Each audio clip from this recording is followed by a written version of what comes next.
Es un juego de lotería, pero es una lotería diferente. Hambres, miedos, sustos, zozobras, abandono, odio esa palabra dirigida hacia mí. Llegaba el patrón y ya de cuenta que llegaba el diablo. La educación es el único derecho que te garantiza ejercer los demás. Me miraban un poco raro por mis rasgos, por mi persona. Nadie nace odiando a alguien por su color de piel, aprende a odiar. Tengo aquí esta sorpresa.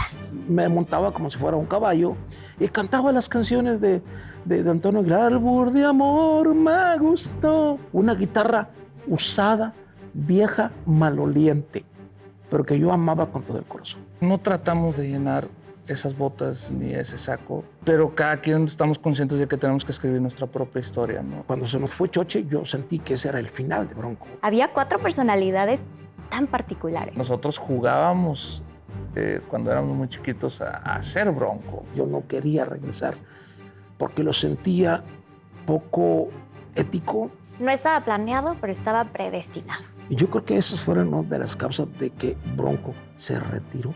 ¿Recuerda qué fue lo último que platicó con Choche? Se ha pagado muy caro el haber sido lo que fuimos.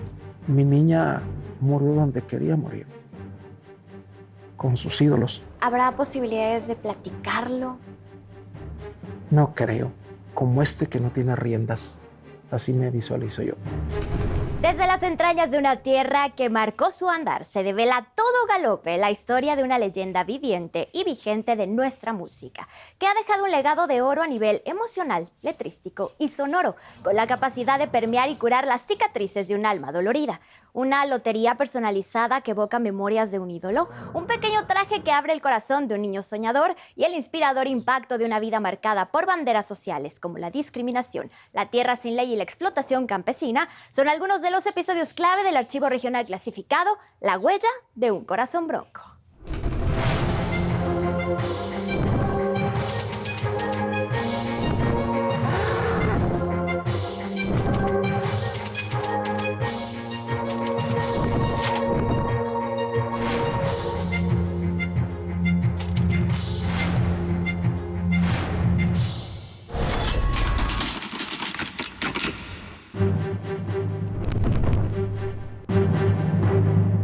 Qué afortunada yo, caray. Estoy que no me la creo, de emocionada, de contenta. Y todavía me pagan, imagínense. Qué maravilla, es una bendición de Dios, de Qué verdad. maravilla. Nosotros estamos pues también muy agradecidos que a pesar del tiempo y del camino recorrido, aún se interesen en la historia de Bronco que continúa, ¿no? Por Dios, señor, si era lo que estábamos diciendo, leyenda viviente y vigente.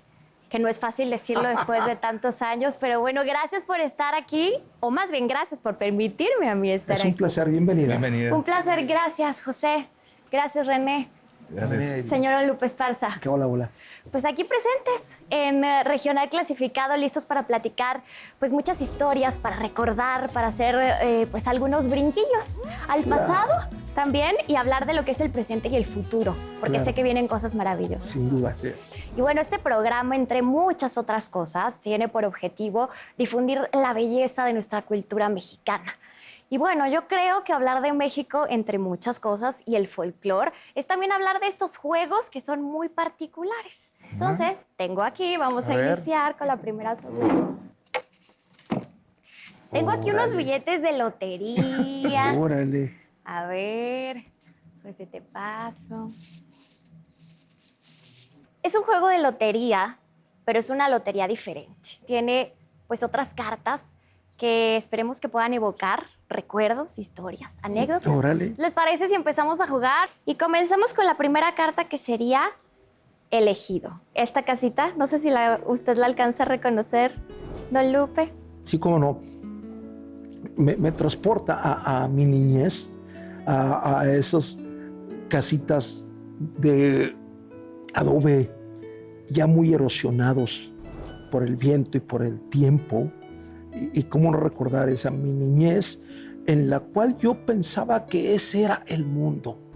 Yo no sabía que fuera de ese entorno pequeño lleno de animales, de vacas, de burros en las calles y sin luz eléctrica, sin agua potable, Yo pensaba que ese era mi mundo, ese era el mundo real. Es la ingenuidad del niño con su mente blanca, sin maldad, y que es feliz jugando con la tierra, jugando con juguetes hechos mi papá me hacía un trompo con un tronco de un árbol, así, no se compraba el trompo como tal.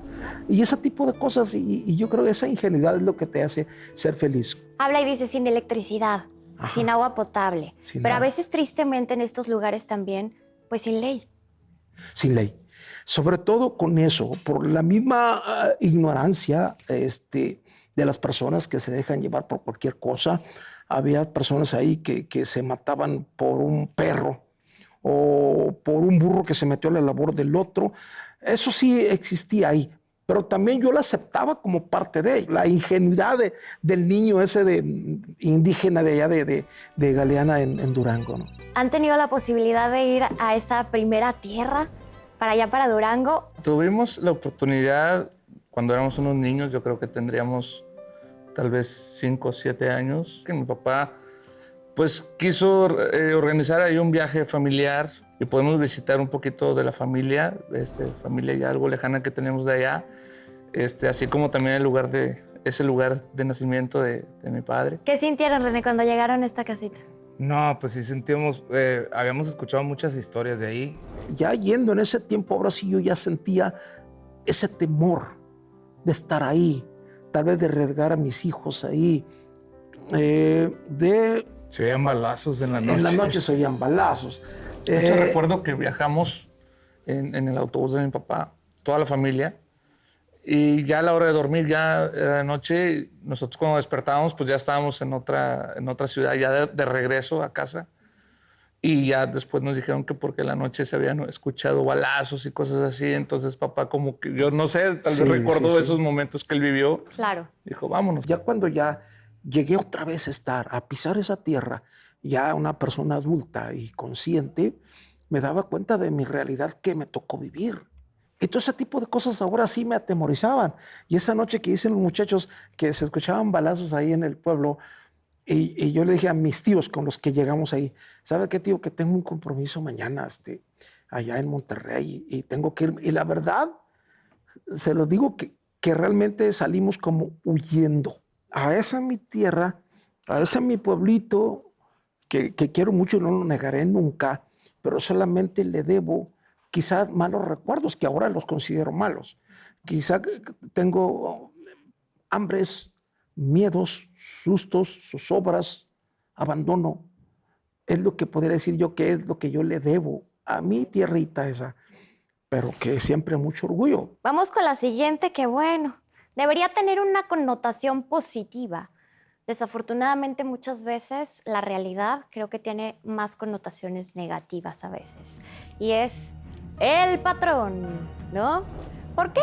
Porque, bueno, un patrón debería ser un líder, pero muchas veces esta deshumanización que vemos en los diferentes patrones, en la gente de los ranchos, en la gente campesina, es algo duro.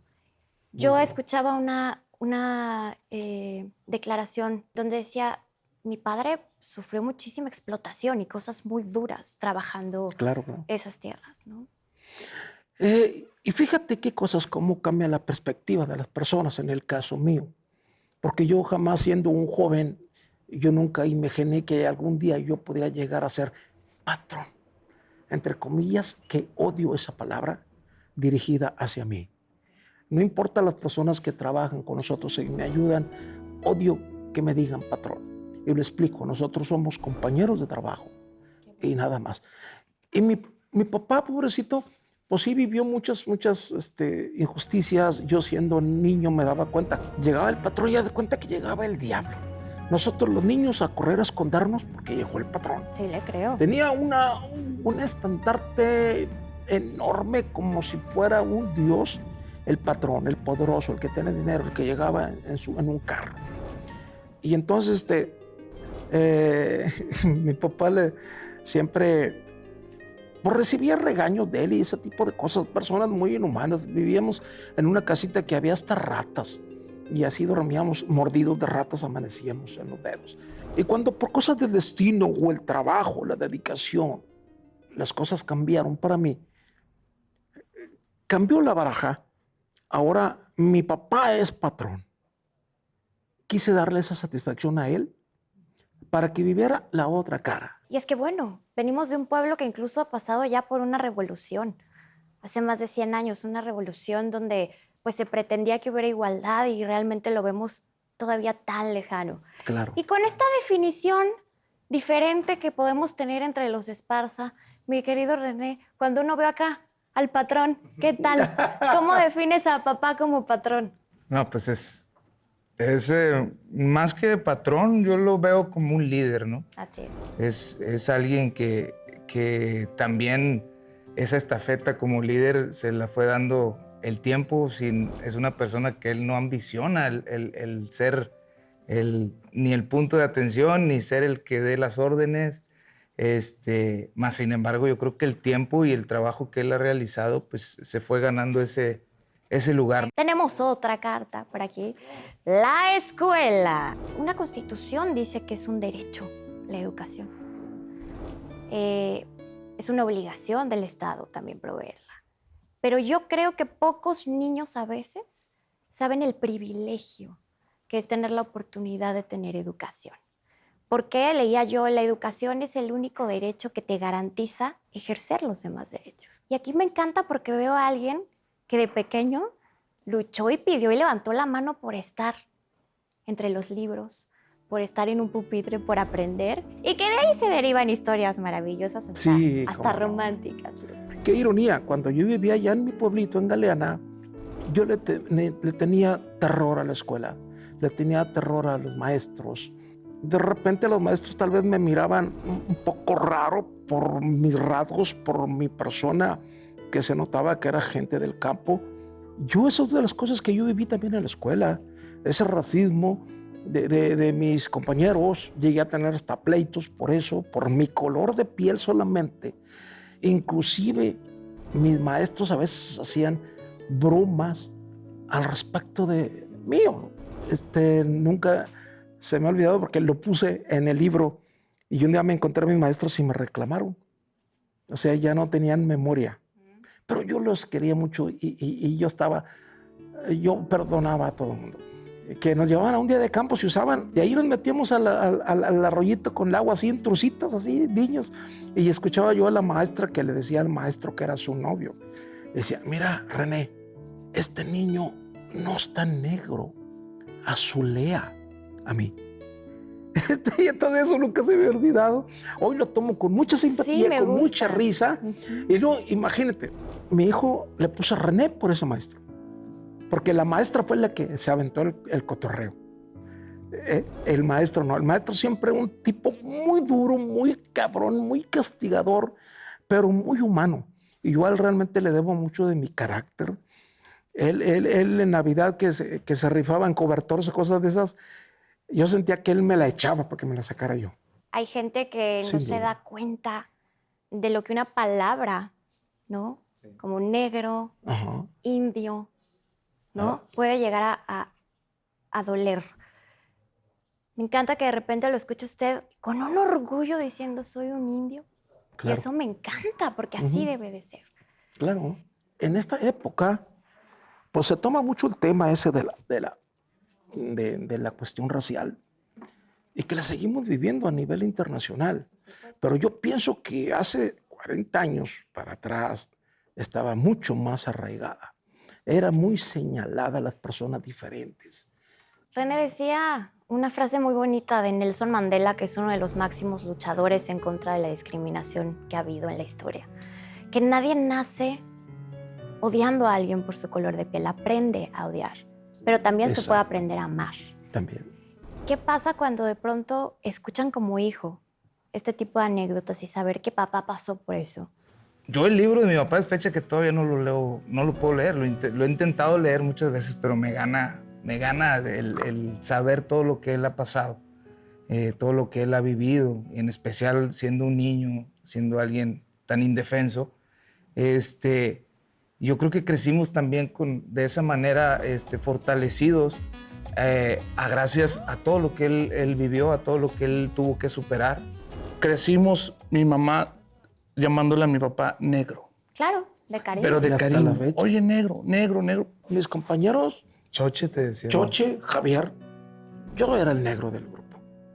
Pero en ningún momento me sentía ofendido. Yo decía, es una manera de, tal vez de verte diferente y de quererte diferente, pero con el cariño ahí. Entonces a mí no me mortificaba eso, ¿no? Pues bueno, esa fue la lotería. Oye, qué increíble lotería. Del recuerdo. Todos ganamos. Nos recogemos, todos son ganadores despensa. en esta lotería.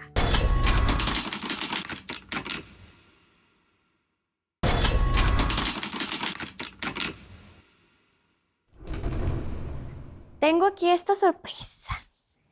Pues es una chaquetita pequeñita, ¿verdad? Eso no puede ser Con para una ellos. L de Lupe. Ajá. Por aquí me decía el señor, pues yo de niño no pensaba en la música, yo tenía otros sueños.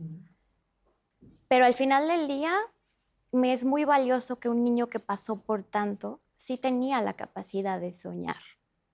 Yo creo que eso es algo que no se debe de perder. Este niño que en algún momento encontró la música, ¿cómo fue pues un bálsamo para muchas de las cosas que había pasado y que había vivido y cómo descubre que es el camino? Sin duda, pienso que la música me encontró a mí y me sacó de mi hábitat. Yo trabajando en empresas de noche, de tarde, como cualquier obrero a mucho orgullo, la música se fue metiendo un poquito en mi vida y empezó desde secundaria, junto con Javier y con Choche.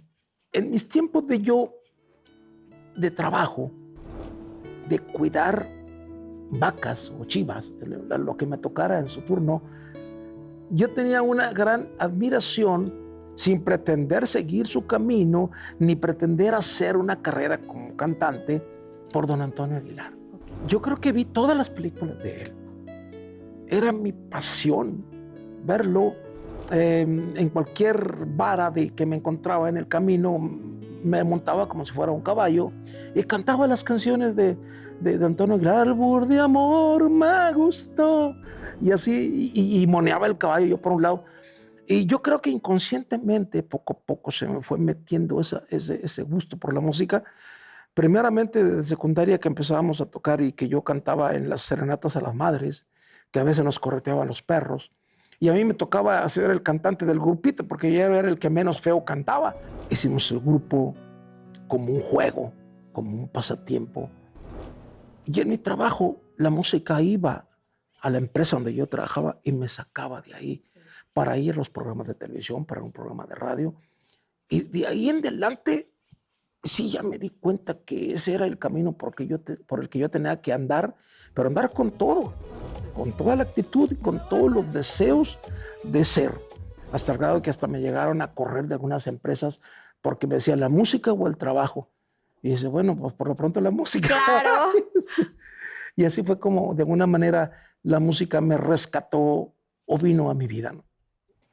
Cuando un niño sueña, muchas veces los padres son determinantes para que se cumplan esos sueños o para que se dé esta capacidad de soñar, porque no todos la desarrollan. Lupe, yo sé que pues ahí viene una mamá muy amorosa, Ajá, muy cariñosa, claro. muy protectora, pero también viene un papá Duro. amoroso a su manera, pero Claro. duro, recio, que de pronto también hacía que ese niño pues tuviera dudas tal vez. Sin duda. ¿Cómo es que sueña un niño en estas circunstancias? Hoy lo analizo de otra manera. La música también me rescató hasta de eso, del trato con mi papá, que de repente nos daba nuestros cintarazos. El trato de un hombre, pues de alguna manera casi analfabeta, tal vez influyó demasiado en mi carácter, en mi manera de ser. Por eso en ningún momento tengo rencor por mi papá. El músico tiene una etiqueta. El músico es borracho, despilfarrador, drogadicto, está expuesto a todas las tentaciones malas que pueda haber. Y ese sello, pues, mi papá lo tenía muy marcado. Él pensaba que así eran todos. Y no, ¿qué vas a hacer ahí, muchacho? Nomás vas a aprender malas mañas y con malas compañías. Parece que lo estoy yendo a mi viejo. Resulta que mi primer guitarra que yo tuve, me la compró mi papá. Una guitarra usada, vieja, maloliente, pero que yo amaba con todo el corazón. Porque yo nunca pensé que él me fuera a regalar una guitarra. Él Claro. estaba en contra de la música. Claro. Y fue con la que empecé a enseñarme a tocar las primeras notas de una guitarra con mi papá, ¿no? Pues yo creo que le surgía la duda y el temor a que yo me perdiera Claro. en la cuestión de la música, ¿no? Mi mamá siempre conmigo, mi mamá al puro 100, todo siempre. Obviamente un padre que viene de romperse el lomo, Claro. de luchar, de batallar, obviamente quisiera evitar que pasaran por eso también sus hijos. Claro. Y aquí tienen un papá que no solamente les dio todas las herramientas para soñar, sino que además pues los ayudó a que los sueños se convirtieran en realidad. Así es, pues yo creo que no hay día que no agradezcamos, que no seamos agradecidos con la vida, con el destino, con Dios, obviamente Dios por primero, de que nos permita vivir esta hermosa etapa de poder compartir el mismo escenario, el mismo sueño con mi padre. Aunque al principio confesamos que él también estaba un poquito como que no me gusta la idea de que ustedes se dediquen a eso. Sí. ¡Ah, también! Sí. Yo creo que él fue la última persona que dio el ok o aceptó Sí. que Ok. nosotros La historia nos se repite. quisiéramos dedicar a eso. Cuando mi hermano y yo iniciamos con nuestra agrupación Trotamundos, pues mi papá ahí nos veía jugar con los instrumentos y son chiflazones de niños, a lo mejor al rato se les quita y ya lo dejan a un lado y ya no les interesa. Mamá era la alcahueta. Mi mamá sí era más alcahueta, ¿no? Más mitotera. Ya donde yo creo más adelante él vio de caray, ya empiezan a sacar canciones, ya empiezan a cantar, ya empiezan a querer andar, que iban a un evento de la iglesia o que van a un eventito así de gratis, obviamente. Entonces yo creo que ahí él decidió, bueno, voy a apoyarlos y ya es donde se empezó, porque yo creo que tuvimos que al principio demostrar un poquito que realmente nos gustaba esto, ¿no? Ahora yo me sentía como mi mamá. De repente que le salía una tocadita a ellos, a los trotamundos. Ahí estoy yo, Carato. ¿Cómo van? ¿Dónde están? Y ya comieron. ¿Y cómo les fue? Y había muchos borrachos. Todo ese tipo de cosas era una zozobra increíble para mí. Y yo me ponía en el lugar de mi mamá cuando yo salía. Claro. Siempre con el Jesús en la boca. Y ahora, a estas alturas del partido, yo conociendo el camino perfectamente, precisamente por eso me alarmaba, porque conozco el camino bastante bien y me aventuré a volverlo a caminar otra vez para junto con ellos, ¿no? Ahora que don Lupe increíble. se saca fotografías con sus hijos, pero con esos trajes, en los escenarios, en las giras, ¿qué se siente? Hijo, eso, siento una emoción inmensa, pero a la vez también siento un compromiso, no del tamaño del mundo, pero me siento muy orgulloso porque creo que hay con qué, lo que se hereda no se roba. Si no hubiera la materia prima principal de un talento que Dios te haya regalado, yo sería el primeritito en decirle, este no es el camino, hijos, vamos a buscarle por otro lado. No quiero que me los humillen, no quiero que se burlen de ustedes, porque van a estar en la mira, quieran que no, quizá por la bendición o maldición de ser mis hijos. Señor. Su mamá, su papá, lograron ver el éxito de su Sí. hijo. ¿Recuerda bien cuándo fue el momento en el que le hicieron sentir orgullo? Cuando le dijeron en algún momento que estaban felices de lo que estaba logrando. Sí, mamá estaba feliz, pero seguía teniendo miedo. Íbamos aún siempre en domingo, en aquellos años que era lo máximo que había, y mamá sufría mucho por el viaje de Apodaca a México. Y me encomendaba a todos los santos y todo ese tipo de cosas. Y mi papá, Chihuahua, es curiosa la transformación de las personas somos diferentes todas. Cuando mi papá también empezó a sentir pues que ya empecé a construir su casita de ellos en un terreno que mi papá se había ganado en la lotería, se había ganado un dinero y compró 2 terrenitos y yo le hice la casa.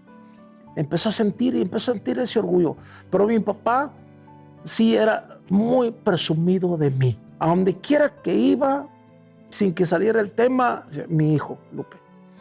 Y más cuando le compré la camioneta nuevecita y que iba por el rancho, llegaba a los depósitos a comprar cualquier cosa, un refresco nomás para presumir en la camioneta. Quizás pecaba un poquito de soberbia presumiéndome a mí, pero yo decía, bueno, él es feliz así. que siga haciéndolo, ¿no? Viendo ese saco pequeñito, pienso de pronto en ustedes de niños quizás también pues tratando de usar las botas del papá, los sacos del papá, los trajes del papá, haciendo una analogía. Hoy, el querer llenar esas botas, el querer llenar ese saco, ese traje, ¿pesa? Realmente creo que no, porque no tratamos de llenar esas botas ni ese saco. Tratamos de llenar nuestras propias botas y nuestro propio vestuario, ¿no? Nuestro propio traje. Es como él nos lo ha enseñado y es con la bandera que nosotros tenemos, ¿no? Que compartimos la misma carrera, compartimos este mismo cariño, este mismo amor por la música, pero cada quien estamos conscientes de que tenemos que escribir nuestra propia historia, ¿no? Y así es como lo vemos nosotros, ¿no? ¡Qué buena frase! Oye, que Le me heredó la sorprendió. parte poética, ¡qué bonito!